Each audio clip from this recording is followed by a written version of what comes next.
Thank you for joining us. I know, it was a nice pitch in the morning. So just to update everyone, the format of the session this year is slightly different. We have about 20 minutes of rapid Q&A with our panelists, with Priya and myself, and then we'll open it up to a town hall to the audience to ask any questions that they may have. So since we're short on time, I'm going to dive right in, and I'm going to start with you, Alan. Sure. Firstly, congratulations on 100 years. It's phenomenal. You were also here on the same panel last year, and we had the pleasure of your company. You had mentioned that the cycle, the hospitality cycle, has turned, and you mentioned that in your speech as well this morning. Do you think that's still the case? And more importantly, what do you think makes this cycle different or more exciting than the previous ones that we've had? I think certainly for Asia Pacific, it is true. Despite trade war and some economic jitters as everybody goes through election cycle, we've had sort of a bumpy Q1. Q2 is a bit of a hold your breath for a period of time. You think India's going through elections, Thailand's going through elections, Indonesia's going through elections, trade war, etc.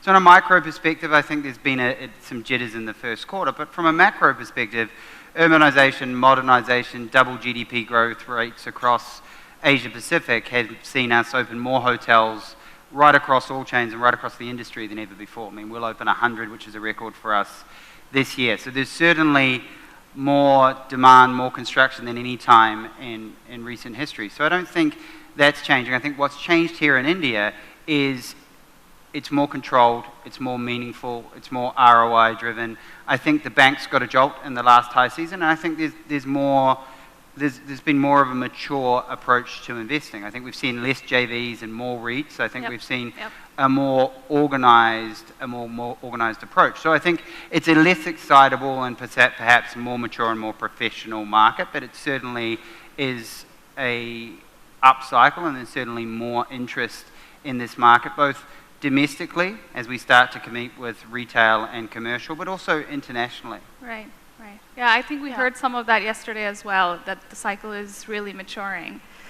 So Craig and maybe Katrina, you both talked about the millennial customer and that growing demographic in India, and that's why you're here. So I want to talk a little bit about the talent that you hire in India, and what are you doing about developing talent? I mean, in my opinion, the millennial customer needs a different type of, let's say, service team or team members. So what are you doing to attract a different type of talent? How are you retaining that, and how are you investing in talent in India? So a couple of things. I think first of all, it's about mindset, and it's about setting the right culture and the right mindset in the company so that we can attract the kind of people that we want to serve. Mm-hmm. So certainly you can see that we have approached leadership in our company a little bit differently. I think I talked to that.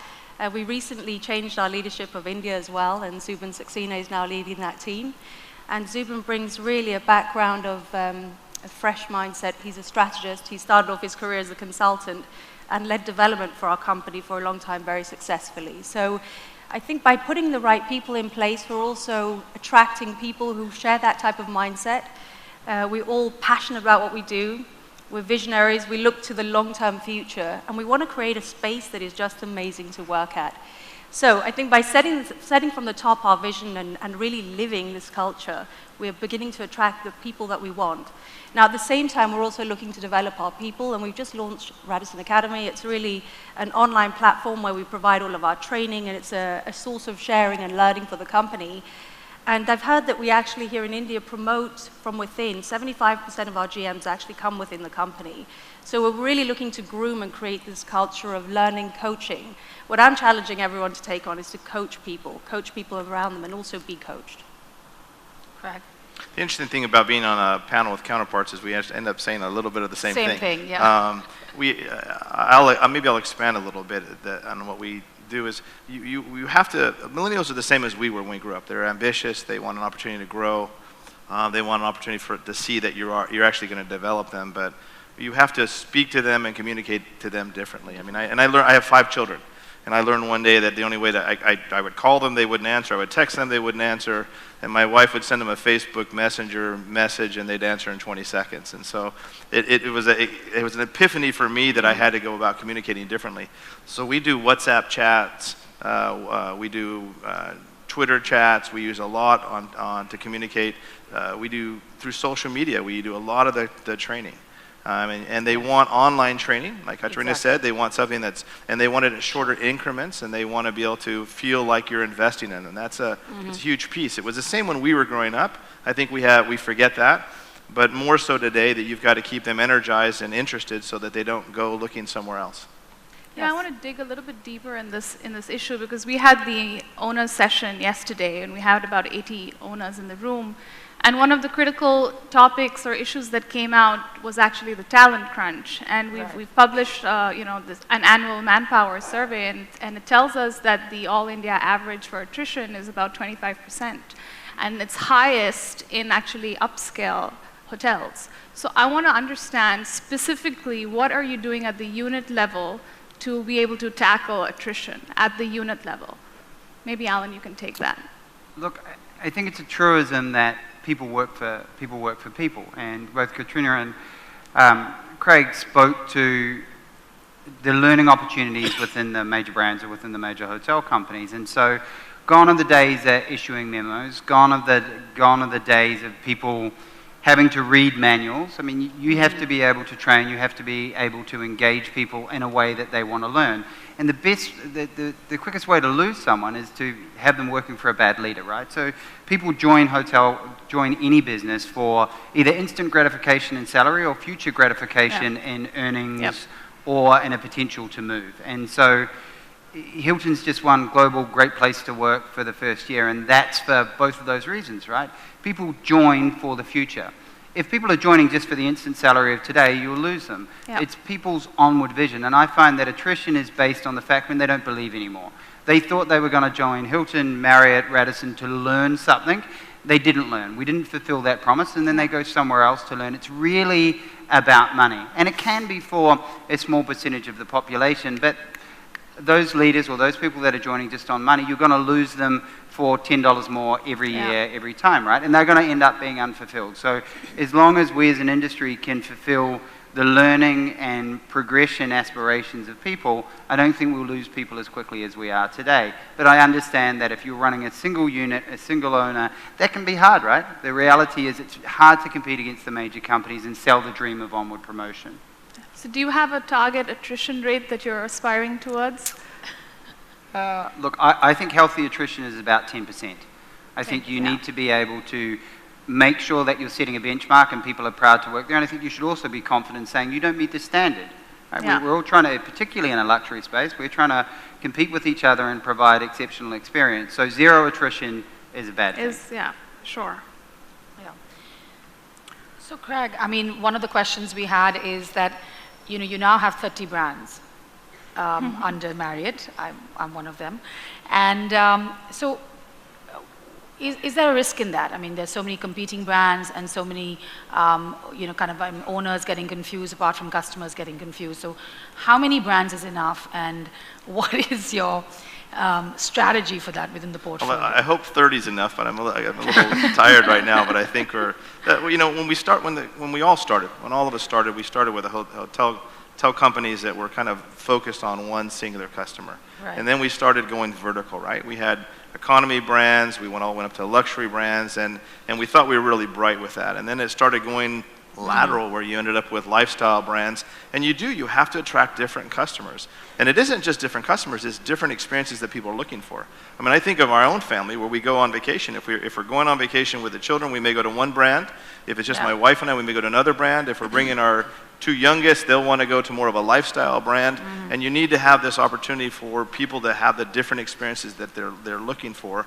But there is, at times, we continue to fight to make sure that there isn't a brand blur. And that happens. We've got brand blur. Okay, in other words, it becomes very blurry between the two brands, and how do you do it? We have Ritz-Carlton and St. Regis today. And they kind of were competing in the same space. And so we're working today to say, how do we differentiate these brands? How do we make them different so that a customer knows when they go to, it's not just the decor, it's got to be something completely different when they go to St. Regis, the experience when they go to Ritz-Carlton, so they can choose differently. So they can sit in the same city, maybe even across the street from each other, but attract different customers. So you're working on that right now? We are working on that. I mean, we'll probably have St. Regis be smaller hotels. A little more boutique. St. Regis doesn't have an executive lounge, for example. Everything in St. Regis is about that bar. That bar is the most important thing. Where Ritz-Carlton will probably be in the future will probably be a little more around some of the larger hotels, more group in their hotels. The club lounge is a huge thing in Ritz-Carlton. Right. Not at here. Craig, you know, I want to understand, because so you have these 30 brands, and in a market like Bangalore, you've got 17 hotels, right? And some of them are competing in the same segment and overlapping positionings and price points. And on top of that, what's happened with Marriott recently is that you've disbanded the sales structure or the regional sales office that existed, and there's been a change in that. What are the merits of that change? Don't you think it negatively impacts the hotel owner, because now it's really that cost is at a property level, and you're competing even more with, you know, a Marriott and a JW is really competing neck to neck, and I can undercut and, you know. It's easy to think that. It's easy to look at it and say, oh my gosh, we have a lot of hotels in the same market. Right. We're going to start to cannibalize each other. The proof is in the pudding when you look at market share. If you're able to continue to grow the market share, then something else is happening behind that, which I'll get to in a second. Yeah. And we looked at markets like, even here in Mumbai, Shanghai, we have 45 hotels. And I remember when we had 6 hotels in Shanghai, and I thought, oh my gosh, we're going to be stealing from each other when we had the 7th, 8th, and 9th. We've grown market share in Shanghai now for 8 years straight. So the aggregate market share has gone up, something's happening. Right. A big piece of it is can you grow the demand? But another piece of it for us is what we call share of wallet. So we focus a lot on our loyalty program. We just launched Bonvoy. This is my commercial, by the way. Marriott Bonvoy is when we put Ritz-Carlton Rewards, Marriott Rewards, and SPG together. Yeah. But if you think about it, in the past for Marriott Rewards, we probably captured 60% of our trip. So when people traveled, and it wasn't because members didn't like Marriott all at 40% of the time, it was that we may not have had hotels in those markets. So as you add more hotels into micro markets, it becomes easier for people to make choices, and the aggregate actually goes up. And it's an interesting thing, because on one side you think it's counterintuitive. You have more, you're going to cannibalize. But if every owner sits down and says, well, how is my market share? And that's the real proof point on whether it's working or it isn't. So tell us a little bit about the change in the sales structure, and what are really the merits of that change. Can we get Alan into that, well, and Katrina, who has not given our opinion on that? So you've disbanded your sales structure, and central sales structure. You've strengthened that. Yeah, completely opposite Katrina, where do you strategies. weigh in with this? And I mean, that's an interesting debate. I mean, how do you manage your sales? Particularly from an India perspective, generally, if you're speaking globally, you talk about the strength of our systems and the strength of our loyalty programs. And then if we look at Hilton on a global scale, 7 out of every 10 bookings comes from our system. That's not true for any of us in India. India, you have the strength of the brand recognition, and the system contribution.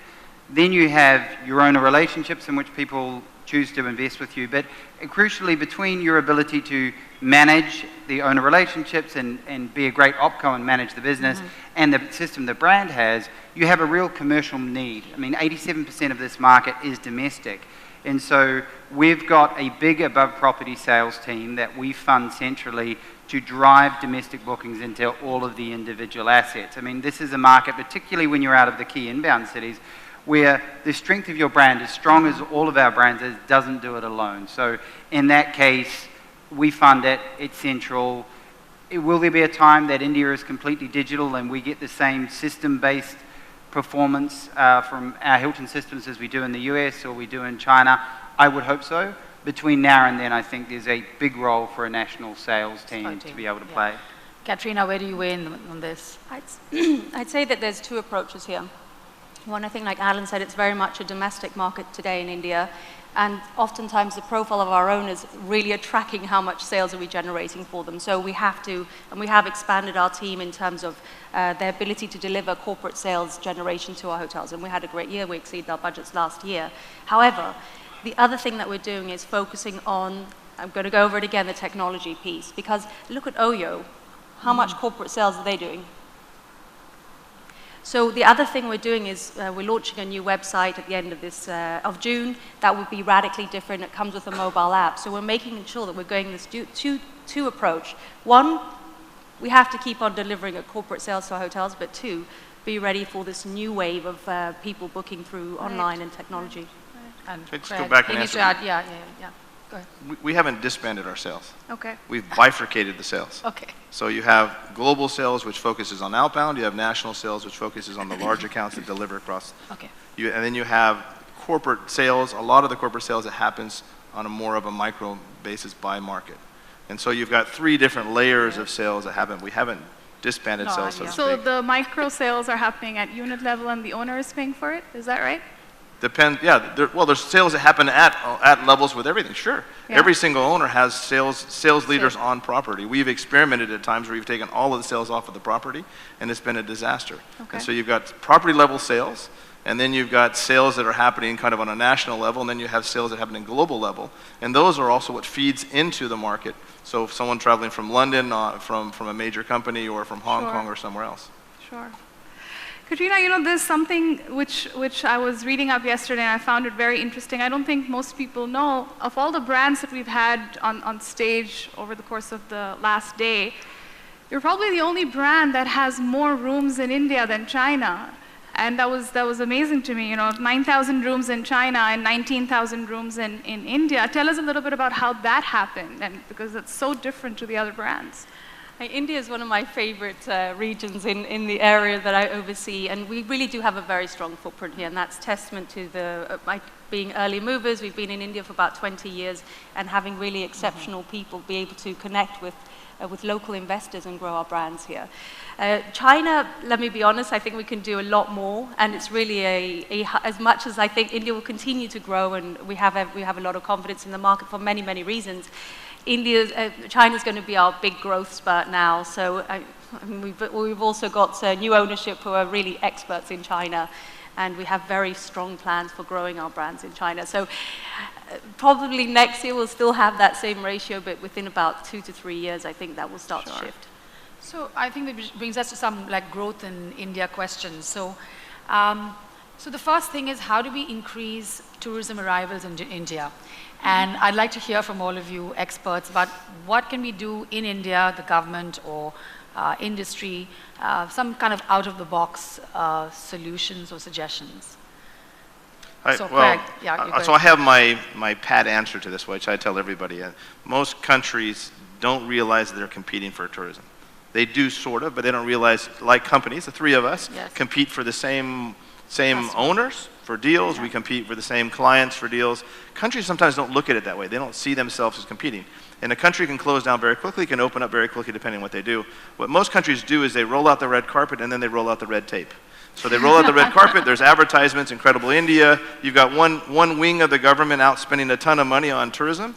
And then when someone wants to come to the country, the red tape comes out and it becomes much more difficult. And so I think there needs to be almost something in between to make sure that both these strategies match.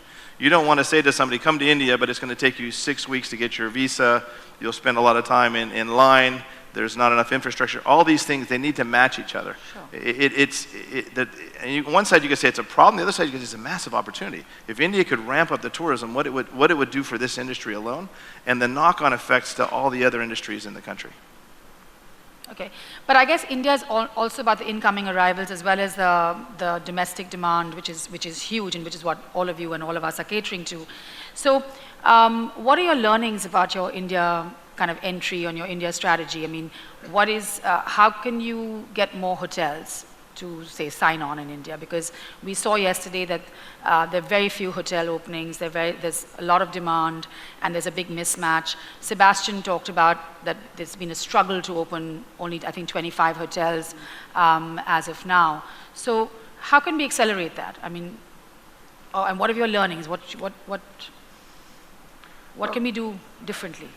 I mean, the hotel business, as opposed to other sectors that you can invest in, has more similarities than it does differences, right? So people that invest in our space need to make returns, and they need to get best-in-class yields, and they need to service their loans, and the banks need to be bullish on this space for that to happen. So it comes down to good hotel keeping and good return. There's no magical answer to it, and it's the same in every country you play in the world. The industry has a reputation, and that reputation is built on the ability for hotel assets to wash their face, to service the loan, to give returns, and great owners that are getting great returns fall in love with the industry and their sector, and they do more and more hotels. And that's the story of the industry right across the globe. So if you look at the last downturn in India, the market got overheated, everybody piled into the market, people started to lose, banks got scared, returns weren't there, market cannibalized itself accordingly, RevPARs went down, went up, and our business is cyclic. So what we can do is learn from it, right? What we can do as hotels is not quote on hotels where we think that they're going to struggle to service the loan and we think there's not going to be a return. And if you want to keep your reputation as a hotel company, don't get obsessed with growth and don't do bad hotels, right? Make sure that every owner is a poster for you and your brand, and every customer is a poster for you and your brand. But it comes down to the fundamentals of rate of return, and that's the same in any single market that we trade in, but it's certainly true here in India. So I think the biggest hope for the industry, and you've certainly seen it from government, is we have learnt from the past. And it feels that as we head into this upcycle, sort of finish where we started, we're a more mature industry and more wary of the pitfalls in driving growth. Well, I do hope we've learned from the last cycle, but let's see what happens in this boom time. So one of the questions that also came up in the owners panel, Megha, was, we are so used to now Uber and Airbnb, and we've got our own, and which has a two-way rating system, both for the customers as well as things. Do you think that would be a good way going forward? Yeah, I would like Craig to rate his owners from top to bottom in a two-way system. Two-way street. I mean, should we not rate our customers? And what do you think about that going forward? I think we do. We do? I think we do. We certainly don't do publicly, and it would be wrong to do that. But for any customer that stays in a hotel and behaves in a certain manner, but particularly in the big brands, but in all hotels, staff members know, guest recognition systems know. We know what our customer preferences are, and we know what customer behaviour is, and we train our team to manage it accordingly in a way that it is publicly shared. In an Uber way, where there's a closed circuit and all Uber drivers get a rating of customers. Certainly not something that we're looking at today, but it's an interesting concept. Anyone else? Right? Go ahead. No? I'd just say that maybe, what rating customers, it's really about, it's trying to incentivize behavior so that I behave well in a hotel, maybe I get a ranking, maybe I get a better price. Ultimately, it's just about customizing, like really treating a guest with the specifics that they need to make their stay more tailored. So one thing we're looking at, for example, is saying, if you want to stay more than 24 hours in a hotel, maybe you can stay an extra X many hours and pay a fraction more. So just really customizing. I might be someone who wants to stay less than 24, so maybe my pricing should be different. I think this is why we're again so focused on technology, because we as customers are getting that from other segments. Everywhere else we go to buy things or do things or interact, and we're going to want that from hotels too. So the one thing I just think we should all be doing is making sure that we're not left, we're behind now. Let's catch up so that we can start really providing that really customized, personalized experience that we're used to and we're going to be wanting in hotels as well. Right. Craig? For us, it's our big play has been Marriott Bonvoy, our loyalty program.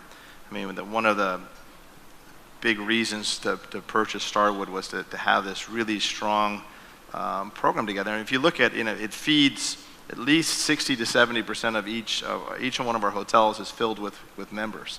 And so it's a strong way of getting them in. It's our CRM program where we're able to keep track of what they want, what their preferences are. We can tell who are our best customers, and they get the late checkouts, early check-ins, the guarantees, they get suites and things. It's really, for us, it's the big play. It's going to be the center of everything that we do in the way we manage our customers. And it's our ability to also make sure that we're delivering the best rates to our owners, but at the cheapest venue. Right. So I think we do need to go into the town hall, but one last question before we go into the town hall. So if you had to pick a market in India other than Delhi, Bombay, Bangalore, and Goa, because everybody wants a hotel there, right? Other than these 4 markets, which market would you want more or any presence in, and why? Wow. Katrina, maybe we start with you. Okay, aside from a personal, I love Rajasthan, but I would love to have a hotel in Rajasthan for our for Radisson Collection, which is the brand we launched last year. And we're really looking for the right property that can bring to life this brand in India. So I already have a property in mind, but I'm not sure it's available. But I think that would be fantastic to start really building up. We want to focus on resorts in India as well, to start, as we see the domestic market also, taking more vacations, enjoying life more, and also be ready for when I'm absolutely convinced that the international travel is going to come to India soon. As soon as we get the policy teed up, I just think India's a wonderful place. And it's just, the timing is perfect. Everyone's looking at mindfulness, at wellness, at well-being, at meditation. And India is just, it's the birthplace of all of these trends. So I can't wait for everyone to discover how fantastic India is. Wonderful. Alan? I would say I'd be really happy with new hotels in Mumbai and Delhi before we get there. But I think the religious circuits, I think that as you look at the Incredible India campaigns, India is hard to understand, and people see all these flashing images, and we don't do a good enough job of marketing Goa or marketing Agra and marketing the sub-regions and make it easy for our customers to understand.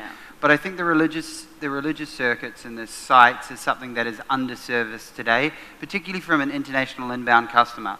I think that customer may be intimidated to travel to those sites today. There's not a lot of branded stock, and I think we could really help in that space. I just spent the last couple of days in the south, and it's interesting to think back to the first time I came to India. I remember flying out of Hyderabad, and the airport was terrible. There were mosquitoes the size of pterodactyls flying around. It was really a bad experience the first day. And then thinking back to my trip I was in Hyderabad this week. The airport's first class. The roads are phenomenal. You look at the city has grown, and it's grown in many directions, but the opportunities. So I would say the south is really a place that we have good hotels. We have a number of hotels coming in, but I'd still like to see more. I think there's a lot of room for growth there. Right. Sure. Perfect. So we are opening it up to questions. Sure. Manav, can we get a mic to Manav? Oh my God. So I spoke about our bottoms yesterday, bottom lines. And I didn't hear anyone on the panel really talk about that we are big on bottom lines and making sure there's flow through to the bottom. From an owner's perspective, it's all about brand, and we want to create 5 more brands in the market or grow another brand here and there.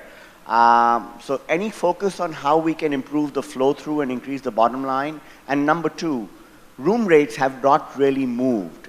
Is it because of OYOs and the unorganized sector doing a better job of organizing themselves? Because room rates have been more or less static in India for the last 3 to 4 years. I'll kick off. We've actually seen room rates grow. One of the reasons we have flow through percentages. We hold our teams accountable per hotel. In other words, what percentage of the extra income that comes at the top flows down to the bottom line, and that's how we usually hold them accountable. But I'd say it's still the best long-term strategy is a growth at the top line. And so I do understand we are held accountable by each owner, and every hotel is held accountable by our office for their house profit margin or GOP. But at the same time, I would say the biggest focus still and should continue to be how do you drive more on the top line. On the bottom line, the bottom line, the only thing that concerns me is labor cost. Labor costs in India have increased in many cities faster than RevPAR. And so we have to design, build, and manage differently today. We're gone are the days where you can have 3,000 people doing one job, and we've got to figure out how to do it. We'll never get to we never want to be the place where Europe and the United States is, but we want to be in a place where we are using less labor for the same job and have people that are cross-trained. I think it's a question of...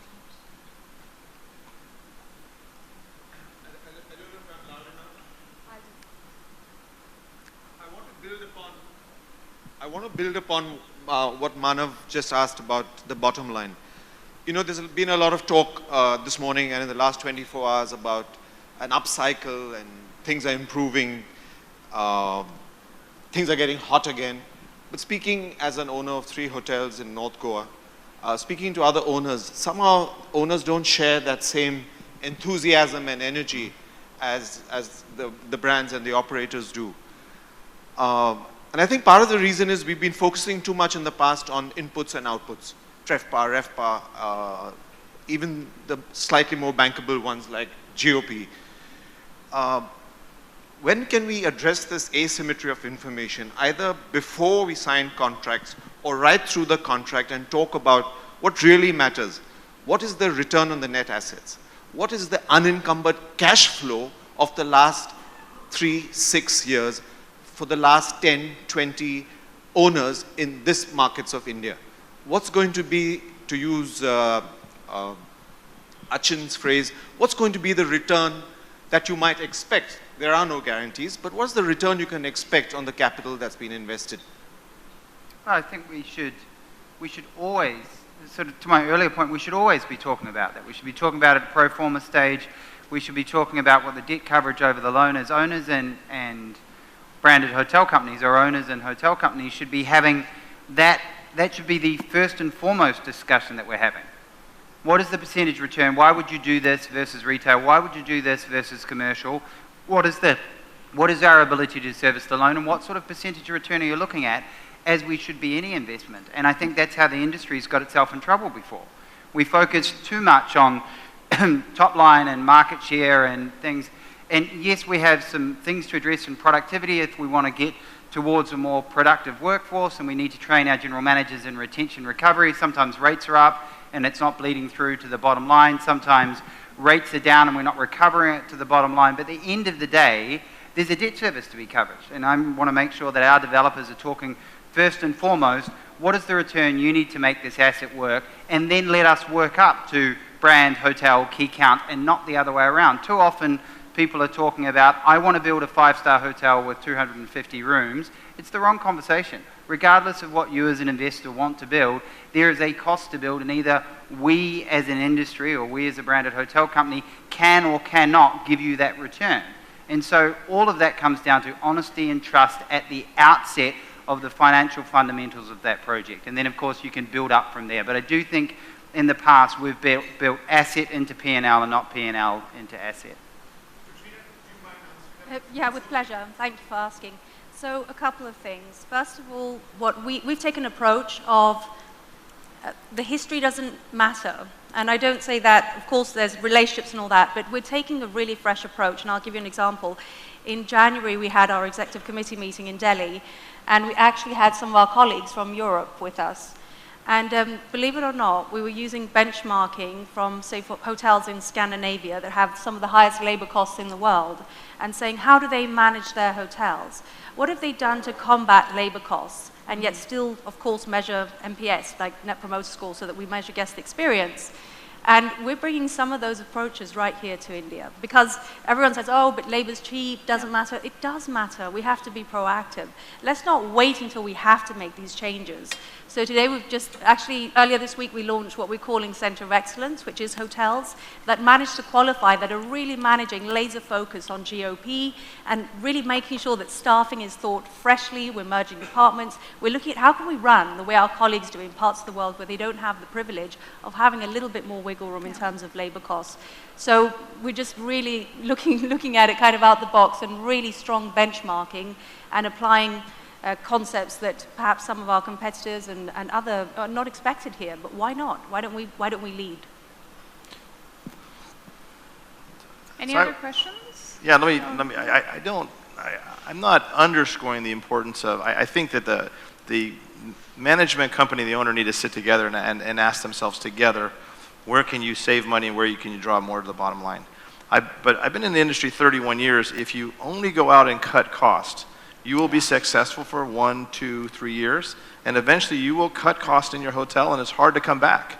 It's hard to come back in an industry where you've got new product coming on. And so I'd still caution that cutting costs for the sake of just cutting costs doesn't make sense. Having a strategic idea, and going back to what Alan said, both of us need to make sure that that pro forma is well thought out, and we are held accountable to that pro forma. And if the market gets better than that, then we should be doing better than pro forma, in all honesty, and we should be held accountable for that. But make sure you're not cutting costs unless you're planning to flip a hotel in 2 to 3 years. And if you're going to hold the hotel for 20, 30 years, make sure that you are being smart about where you are making moves to save and drive more to the bottom line, so that you'll make more over a long period of time versus a short period of time. makes sense. So I think until we get another question going, I have a question talking about performance. One of the other things that came out of the owner session yesterday was, and I'm quoting them, the illogical performance test clause in the management contracts, right? I think a lot of owners asked this question yesterday, that why can't we move away from the typical REFPAR or GOP tests, performance tests in contracts, and why can't we come up with more innovative ways to track performance and hold each other accountable for performance? So if you had to actually put in a clause other than these two in a management contract, what would be your idea or your thoughts to change these? We've got some owners that the challenge is the industry moves so much, right? And so the budget is a best guess at a time. And if you look at the way our performance tests are structured today, they're all structured off an annual budget. And what happened, and particularly if you look at what's happening in China at the moment, what you set out last year may or may not be the case. And that may have changed within a quarter. So you get to the end of Q1, you've both got varying expectations. So either someone's right or someone's wrong. Either the performance test is relevant or it's not relevant. So you've got some creative owners that are saying, I want to balance everything on market share. I want to know that you're outperforming my agreed comp set, and I'm going to use that as the performance test and the trigger for the hotel instead of GOP test. I think it's an open discussion that we should always have.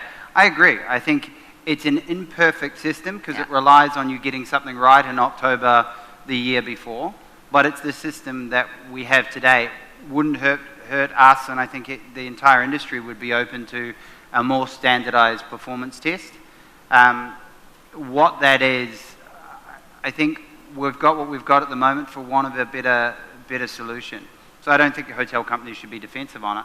Just really haven't had anything suggested that's a better alternative. Sure. Sure. Hello. There's a question. Hi, thanks for the session this morning. Just got a question for all the three. I'm here. Hello. I'm Vivek, design head Ascot. So I'm an architect.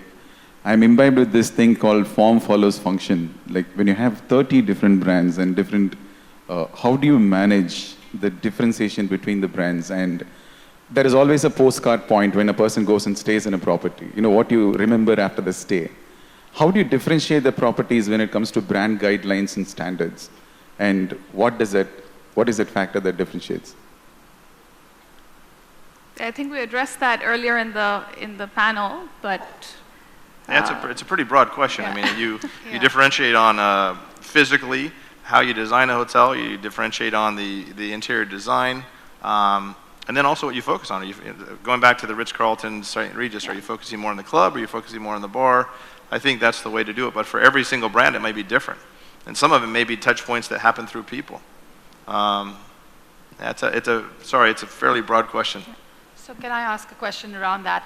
So, you know, the three of you have many brands, you've been in India for quite some time.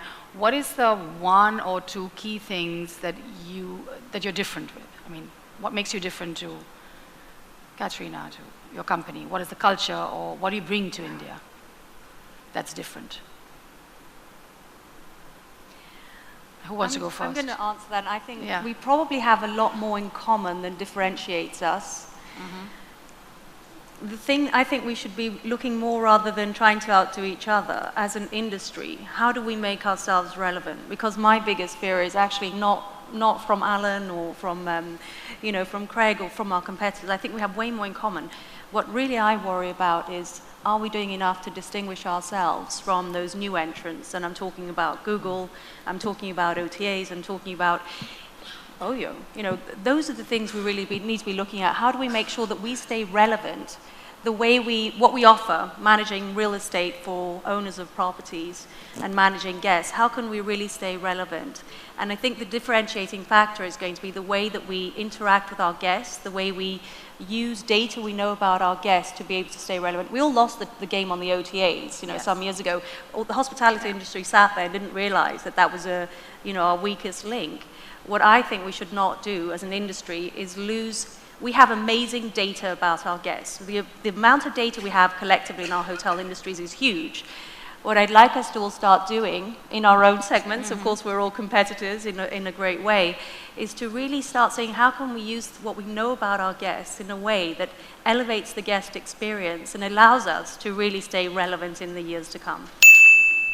Okay, I think the time's up, but we have one last question because I know you've been trying to ask, and then we can close. Hi, thanks for the session this morning. Just got a question for all three of you on your house view on franchise versus operation for the Indian market. Sorry, could you repeat that? None of us got that. For just a view from all three of you on what's your view on the franchise versus operating the assets for the Indian market? Between franchising and management. Yeah. Well, I'll lead since perhaps we have the biggest portfolio or the most balanced portfolio of franchise hotels and managed hotels. What would I say about this? I mean, there's different brands. Some brands are actually made for franchising and they make a lot of sense to franchise to owners who can operate in locations that make more sense for them, predominantly smaller hotels in tier 2 and 3 cities, say, for example. Going forwards, in order to be able to manage consistency, we still see that managing allows us to do that better. So today, about half of our hotels in India, we have 94 hotels, about half of them are franchised and the other half are managed. Going forwards, we will be managing more hotels simply because the franchising that we want to do as a company is more going to be bigger master franchise agreements, and that's actually how Radisson has history in growing in many parts of the world, but really intra-company. Here in India, we really want to focus on making sure that we deliver on the brand promise of our hotels and consistency. That's one thing we're going to be focusing on, new brand standards, rolling them out. So going forward, we'll be seeing more management agreements than franchise agreements. Of course, franchising to more experienced owners is something we'll always be open to. Okay, we're closing. Was that me? We're closing. Do you want to add? I think we can I think time is absolutely up, but thank you so much for joining us here today. Thank you, guys. Thank you, Priya, for co-moderating with me. Thank you very much. Thank you very I much. hope you enjoyed that, ladies and gentlemen. Thank you all. Thank you.